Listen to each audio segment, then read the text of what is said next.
4월 6일 성목요일 예수님 일표와 네 번째 시간이 되겠습니다. 예수는 사랑하는 자를 징계하시고 채찍질 하십니다. 자녀를 올바로 키우려면 내로 키우고 자식을 버리려면 돈으로 키우라 했습니다. 성경 말씀도 매를 아끼지 말라고 하셨습니다. 위대한 분들의 어릴 적 간정들을 들어보면 한결같이 매맞은 것을 가장 큰 보화로 간증하고 있습니다. 그 당시는 그렇게 원망스럽고 싫었지만 지나고 보니 그때의 매가 없었다면 오늘의 성공도 없었을 것이라고 말합니다. 예수는 징계도 하시고 채찍질도 하십니다. 너무너무 우리를 사랑하시기 때문인 것입니다. 주께서 그 사랑하는 자를 징계하시고 그의 받으시는 아들마다 채찍질 하심이니라 하였으니 히브리서 12장 6절입니다. 예수는 온전케 하십니다. 온전한 사람이 없습니다. 사람들은 서로를 비교하며 구별할지 몰라도 하나님께서 보실 때에는 도토리 키재기이고 개미허리 굵기재기인 것입니다. 온전기 위해 노력은 합니다. 인격을 고상하게 다듬고 예절을 지키고 질서를 지키며 나는 법 없이도 살 사람이다 라고 온전함을 나타내기도 합니다. 그러나 하나님과 원수된 죄인이 고상한 인격을 온전케 되는 길은 없는 것입니다. 예수는 나를 하나님 앞에서 온전케 하십니다. 믿음의 주여 또 온전케 하시는 이는 예수를 바라보자. 히브리서입니다. 히브리서 12장 2절입니다.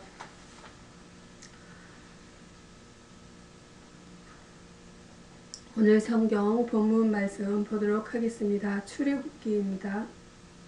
출애굽기 12장입니다. 12장 1절로 14절이 되겠습니다. 본문의 주제는 유월절이라는 본문 주제 내용으로 언해를 나눠보도록 하겠습니다. 애굽은 하나님의 장자를 멸하시는 심판 속에서 깊은 공포를 체험하나 이스라엘 평안과 친교를 누렸습니다. 새 달력입니다. 이스라엘은 유월절 밤을 통하여 다시 태어났습니다. 하나님께서는 그 달을 1년 중 첫 달로 삼으라고 명하셨습니다. 아비벌 3월, 4월인 것입니다. 이 거룩한 해의 첫 달이 되었습니다. 이 시간 이스라엘은 노예로부터의 해방, 죽음의 심판 가운데서의 보호받음을 경험하며 하나님께 대한 믿음을 가지고 출발하는 복된 시작을 하였습니다. 양의 피인 것입니다. 이스라엘을 향한 하나님의 구원 속죄 계획은 어린 양의 피를 요구했습니다. 그 양은 초태의 것이어야 하며 얼룩접이나 흠이 없어야 했습니다. 깨끗한 죄 없는 어린 양이 죽임을 당하여 흘린 그 피로 집의 안방과 문 좌우 설주에 발라야 했습니다. 죽음의 사자는 그 집 사람들의 형편을 보지 않고 보이게 발린 피를 주시했습니다. 여행객입니다. 사망과 심판의 노도가 애굽의 전역을 휩쓸고 지나는 동안 이스라엘은 피 바른 문 안에서 깨어 이 광경을 목격하였고 미래를 향한 준비를 했습니다. 그들은 어린 양의 고기와 썬 나물을 먹으며 양의 죽음에 동참했으며 언제든지 하나님이 명하시면 떠날 수 있도록 허리에 띠를 두르고 신발을 신고 지팡이를 쥐고 유월절을 보냈습니다. 유월절을 기념하며 대대로 지켜야 하는 것처럼 구원받은 성도는 천성을 향한 소망이 있어야 합니다. 구원이란 것은 예수와 소테리아 스스로는 도저히 빠져나올 수 없는 극심한 괴로움이나 커다란 위험으로부터 제3자가 건져내주는 일입니다. 우리는 이 구원에 참여하기 위해서 그리스도를 믿는다는 것입니다. 출애굽기 12장 1절에서 14절 말씀 6월절에 이어서 특별보호법이란 본문 내용을 어뢰를 나눠보도록 하겠습니다. 하나님께서는 자기 백성을 위한 특별보호법으로 6월절 규례를 제정하셨습니다. 6월절 행사는 사망과 생명의 구별 작업인 것입니다. 첫 번째로 죽음의 사자는 피의 표적이 있는 곳을 6월이라 했습니다. 패스오블 6월이라 했습니다. 13절입니다. 두 번째로 제물은 흠없는 하나님의 어린 양 됐으면 예수 그리스도의 보배로운 살과 피인 것입니다. 5절 내용입니다. 베드로전서 1장 19절입니다. 세 번째로는 이 피는 각 가정 각인에게 효용합니다. 12장 3절과 4절 6절입니다. 고린도전서 11장 23절에서 29절입니다. 6월절 어린 양의 피는 멸방받을 죄인들을 구속하는 영생의 사인인 것입니다. 6월절에 지킬 규례가 있습니다. 첫 번째로 어린 양의 살과 피 성찬을 먹어야 합니다. 12장 7절 11장 11절입니다. 요한복음 6장 54절입니다. 두 번째로 유교병입니다. 유교병이란 것은 세상 교훈, 학설, 향락의 유교병 세 가지의 유교병이 있습니다. 세상 교훈, 또 학설, 그리고 향락 이 세 가지를 유교병이라고 했습니다. 유교병을 먹지 말고 무교병만 먹어야 한다는 것이에요. 무교병은 무엇일까요? 바로 성경을 말하고 있습니다. 8절 내용입니다. 세 번째로 썬 나물이란 것은 십자가를 의미합니다. 썬 나물과 함께 먹어야 합니다. 12장 8절이 되겠습니다. 마태복음 10장 38절과 16장 24절입니다. 네 번째로 날로나 삶아서 먹지 말고 불에 구워서 먹어야 한다는 말씀입니다. 9절 내용입니다. 왜 불에 구워서 먹어야 한다는 것일까요? 여기서 불이란 것은 바로 성령을 뜻하기 때문입니다. 다섯 번째로는 완전 무장을 한 상태에서 먹어야 한다는 것입니다. 6월절은 출발 곧 시작의 날인 것이에요. 첫 번째로 애굽인에게는 죽음과 곡성이 시작되는 날 12장 12절입니다. 12절과 30절입니다. 두 번째로 택한 백성 이스라엘에게는 구속과 해방의 날이란 것이에요. 출애굽기 12장 27절과 42절입니다. 중생의 날이요. 여기서 중생의 날은 요한복음 3장 3절입니다. 사망에서 영생으로 옮겨진 생명의 날이라는 것입니다. 여기서 생명의 날이라는 것은 사망에서 영생으로 옮겨진 생명의 날이다라는 것은 요한복음 5장 24절이에요. 구속사적 관점에서 보면 주께서 이루시는 구원의 날과 성리의 날에 대한 상징인 것입니다. 생명길을 가는 방법은 오직 한길 6월절 어린 양 되시는 예수 그리스도의 보혈의 피를 받는 것 뿐이라는 것입니다. 보호라는 것은 프로텍션, 잘 돌봄을 의미하며 성경에서는 하나님께서 우리의 형편을 아시고 도와주심을 가리키고 있습니다. 하나님은 항상 그 자녀들을 잊지 않고 눈동자처럼 지켜 보호하시고 계신 분이시다라고 말씀하고 있습니다. 출애굽기 내용에 의해서 구약성경 다음은 시편이 되겠습니다. 시편은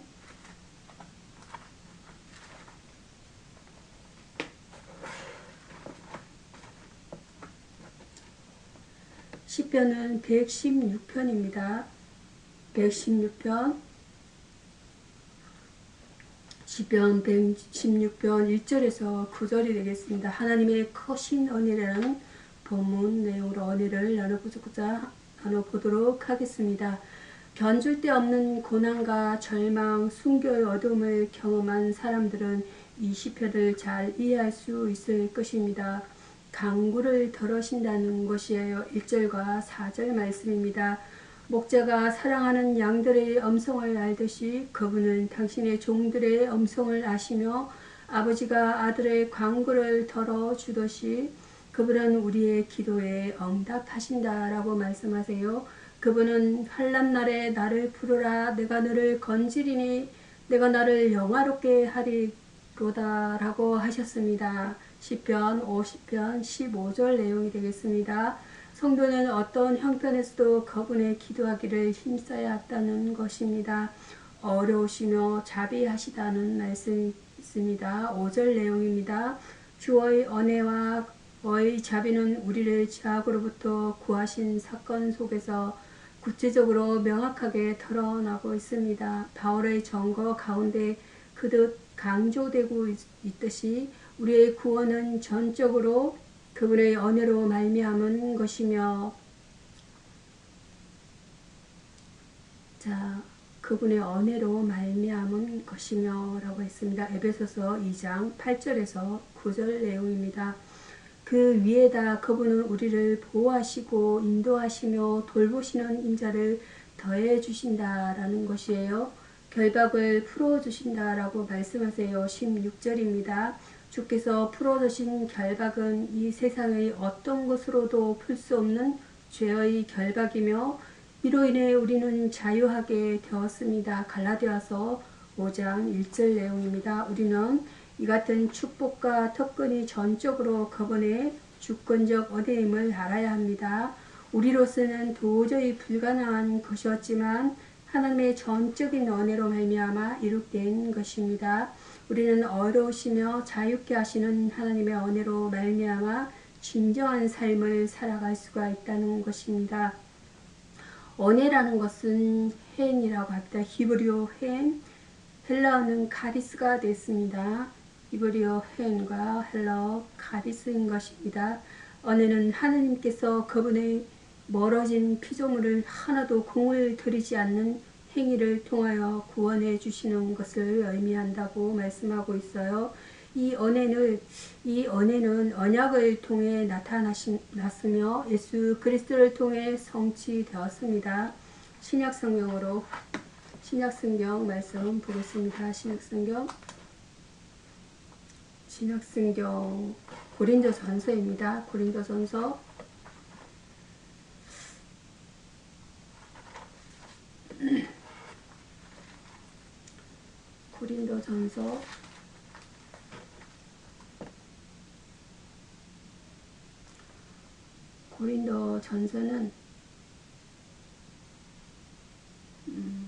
13절로 되겠습니다. 고린도전서 11절입니다. 11절.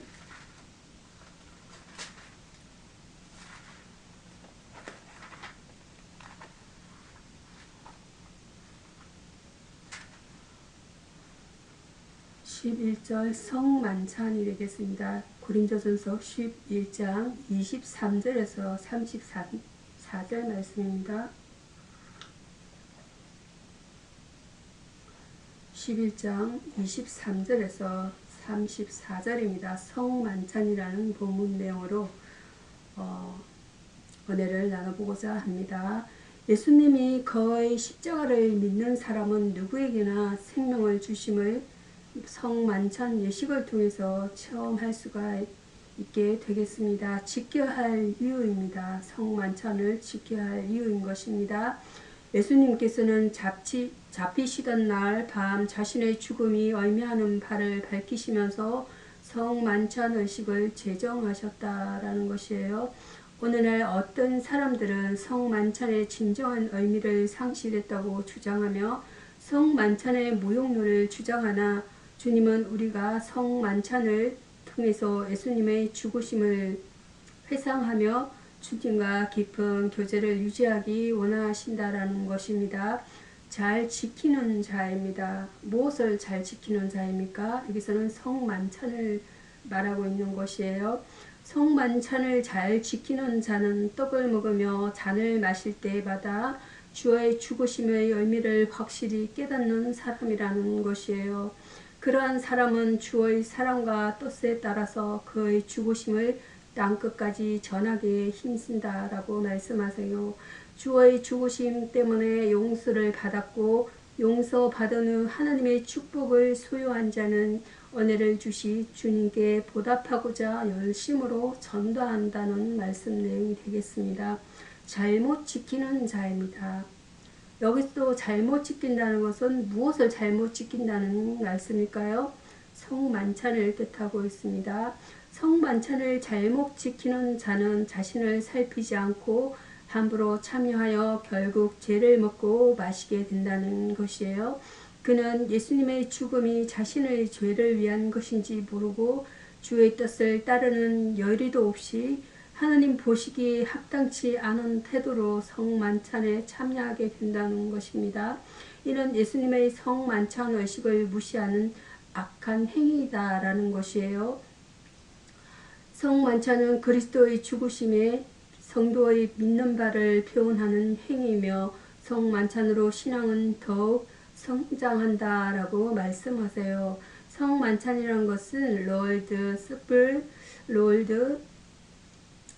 롤드 서플이라고 합니다. 서플, 예수의 죽음 전날 밤에 12 제자와 함께한 최후의 만찬이 성찬의 기원이자 또한 의미로 되어 있어요. 이 만찬에서 예수는 떡과 포도주를 통하여 자신의 죽음을 밝히셨다라고 말씀하세요. 이어서 고린도전서 성만찬에 이어서 11장 요한복음 보겠습니다.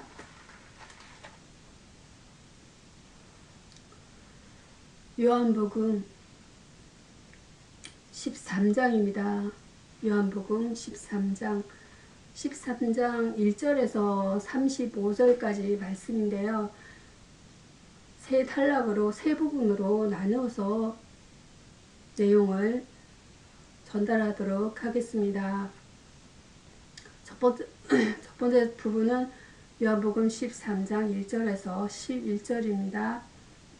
11절 제자의 발을 씻기심이라는 본문 내용을 오늘을 나눠보고자 합니다. 예수님의 최후의 성만찬 때 일어난 사건을 기록하고 있다고 말씀하세요. 그래서 최후의 성만찬인 것이에요. 예수님의 최후의 성만찬. 마태복음 26장 14절에서 29절 내용이 되겠습니다. 주님의 제자도라고 말씀하세요. 주님의 제자도에 대한 말씀이세요. 이 주님은 제자들의 발을 씻어 주심으로 섬기는 자가 큰 자라는 교훈을 보여주셨다고 말씀하세요. 1절의 중요한 단어는 아시고란 말과 사랑하시느니라라는 두 단어인 것이에요. 신약에서 안다는 단어는 크게 두 가지인데 하나는 오이다, 즉 체험으로 안다는 의미이고 오이다, 체험으로 안다는 의미예요. 다른 하나는 기노스코, 즉 지적으로 안다는 의미인 것이에요. 주님이 아셨다는 것입니다. 여기서 주님이 아셨다는 것에는 네 가지가 나온다고 말씀하세요. 첫 번째로 때를 아셨다는 점입니다. 1절 내용입니다. 주님의 때란 세상을 떠나 아버지께로 돌아가실 때를 의미한다는 말씀이세요. 두 번째로는 아버지께서 모든 것을 자기 손에 맡기신 것을 아셨다라고 하세요. 3절 내용이 되겠습니다. 세 번째로는 자기가 하나님께로 오셨다가 하나님께로 돌아가실 것을 아셨다라고 말씀하고 있어요. 3절입니다. 네 번째로는 사람들을 끝까지 사랑하실 것을 아셨다라고 말씀하고 있어요. 1절입니다. 사랑의 완성입니다. 여기서 끝까지라 하면 에이스텔로스라인데 이는 완성을 뜻하는 말입니다. 사랑이란 그것을 시작한 것을 완성시킬 때까지 계속하는 것이에요. 그러므로 예수님이 머리에 수고를 동이시고 제자들의 발부터 씻겨주시는 사랑의 수고를 하심으로 사랑의 본을 보여주셨습니다. 이는 사랑을 완성하시는 포근이기도 한 것이에요. 예수님께서 제자의 발을 씻기심으로 자기의 사랑을 나타내셨다라는 말씀이세요. 그래서 사랑이라는 것은 아가페입니다.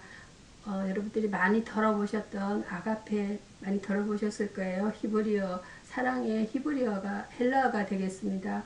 그래서 히브리어는 아하브라고 하는데 그래서 사랑은 헬라어가 되겠습니다. 아가페는 사람과 사람 그리고 하나님과 사람 사이의 기본적 관계로서 애정과 충성과 책임 등을 포함하고 있어요. 성경은 사랑의 계명을 강조합니다. 왜냐하면 사랑이 무엇 때문에 강조할까요? 율법의 완성이기 때문인 것이에요.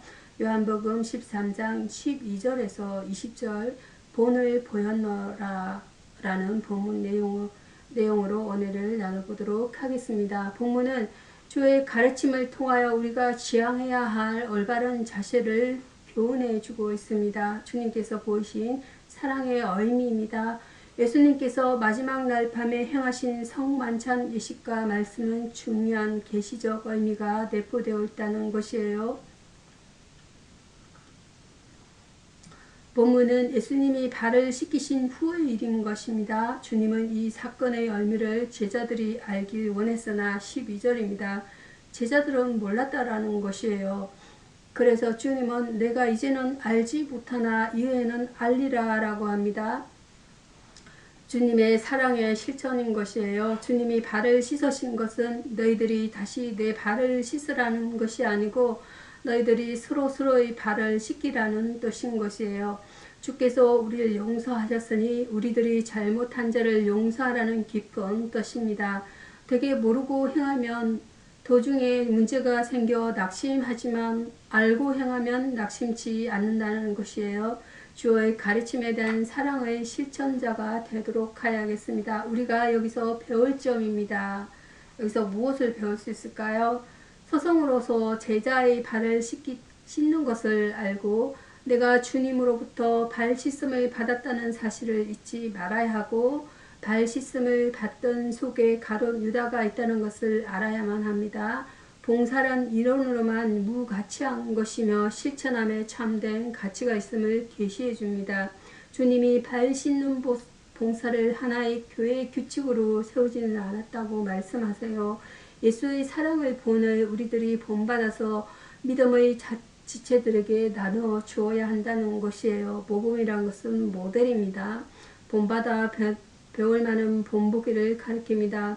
참 사랑이신 예수께서는 타락한 인간에게 참 삶의 본을 보여주시고 나를 따르라고 하셨습니다. 그의 삶의 본을 신자는 불신자에게 보여주어야 합니다. 이어서 요한복음 13장 21절에서 30절 본문입니다. 30절에 이어서 요한복음 13장 31절에서 38절 새 계명이라는 부분 내용이 되겠습니다. 본문은 예수께서 주의 제자들이 따라할 새 계명으로서 사랑의 도를 말씀하시는 내용입니다. 주님께서 주신 새 계명입니다. 그 다음에 주님은 새 계명을 주신다라는 것이에요. 34절이 되겠습니다. 이는 레위기 19장 18절에도 나오는데 왜 새 계명입니까? 이는 그 대상을 원수까지 사랑하라는 점에서 새 계명인 것입니다. 새 계명이라 하면 첫 번째로 사내들인 공회의 법적 명령인 것이에요. 두 번째로 하나님께서 예수님을 통해 제자들에게 주신 교훈인 것입니다. 세 번째로 하나님께서 예수님께 맡긴 책임을 뜻하는데요. 요한복음 10장 18절입니다. 여기선 두 번째의 것을 의미합니다. 새 계명은 서로 사랑하지 않는 한 그리스도의 제자가 아니라는 말입니다. 진정한 제자의 표식인 것입니다. 사랑만이 제자의 표식인 것이에요. 결국 예수님의 새 계명의 사랑의 명령은 기독교의 핵심이요 본질인 것입니다.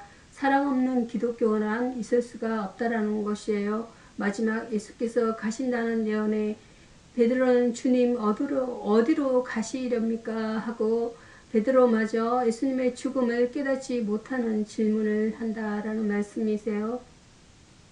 이때 예수님은 다음과 같이 말씀하셨다고 해요. 내가 지금은 따라올 수 없으나 후에는 따라오리라. 36절입니다. 여기서 주님은 베드로도 순교할 것을 예언하셨어요. 이때 주님을 위해 제 목숨이라도 바치겠다고 하나 그는 육체의 연약성을 고려하지 못한 말이었다는 것이에요. 여기서 주님은 베드로가 새벽닭 물기 전에 자기를 부인할 것을 예언하셨다는 것이에요. 주님이 주신 새 계명은 서로 사랑하는 기독교의 뭘까요? 핵심이요. 본질인 것이에요. 본질인 것을 알아야 합니다. 계명이란 것은 미츠와 하나님의 명령, 덕기, 율법, 십계명, 도덕상의 마땅히 지켜야 할 생활의 조건을 말하고 있습니다. 계명은 사람들을 그리스도에게로 이끌어가는 몽학 선생이다 라고 말씀하세요. 기도하겠습니다. 오늘 지고 가야 하는 십자가를 감사함으로 하나님 아버지, 오늘도 주님과 함께 눈을 뜨게 하심을 감사합니다. 이 아침에 주님의 보혈로 나를 씻기시고 새롭게 하셔서 오늘 어제의 모든 죄와 짐과 건심들을 다 씻어버리고 주님의 은혜로 새롭고 가벼운 하루를 시작하게 하시옵소서. 오늘 주님께서 나에게 오늘의 십자가를 내가 질 수 있겠냐고 물으실 때 내가 기쁨으로 그것을 지고 가겠습니다 라고 고백할 수 있는 내가 되게 하시옵소서. 늘 나의 십자가를 주님께서 대신 지고 가달라는 기도만 했지 어느 순간부터 주님의 십자가를 내가 지고 가겠다고 고백하지 않음을 회개합니다. 나의 신앙이 늘 주님을 의지한다는 것이 모든 것을 주님께 떠맡기며 사는 삶이 되었음을 회개합니다. 오늘 내가 주님의 무릎에 응답하게 하시옵소서. 내가 오늘 지고 가야 하는 십자가를 감사함으로 지고 가게 하시옵소서. 나의 잘못으로 인한 십자가가 아니라 주님의 떡과 복음으로 인한 십자가를 작은 것이라도 감당하며 사는 하루가 되게 하시옵소서. 십자가를 지고 가며 다른 사람을 향해 원망의 화살을 돌리며 불평하는 모습이 아니라 묵묵히 감사함으로 주님을 사랑해서 십자가를 지고 가는 성도의 모습을 담게 하시옵소서. 나로 살게 하시는 모든 은혜 되신 예수 그리스도 이름으로 기도합니다. 아멘. 이제 인내와 위로의 하나님이 너희로 그리스도 예수를 본받아 서로 뜻이 같게 하여 주사. 로마서 15장 5절 말씀입니다. 주기도문으로 말씀을 마치도록 하겠습니다. 성목요일이 되겠습니다. 네 번째 일. 성목요일입니다. 네 번째 일. 하늘에 계신 우리 아버지여, 이름이 거룩히 여김을 받으시오며 나라의 임하옵시며 뜻이 하늘에서 이룬같이 땅에서도 이루어지이다. 오늘 우리에게 일용할 양식을 주옵시고 우리가 우리에게 죄 지은 자를 사하여 준 것 같이 우리 죄를 사하여 주옵시고 우리를 시험에 들게 하지 마옵시고 다만 악에서 구하소서. 대개 나라와 권세와 영광이 아버지께 영원히 싸움나이다. 아멘. 감사합니다.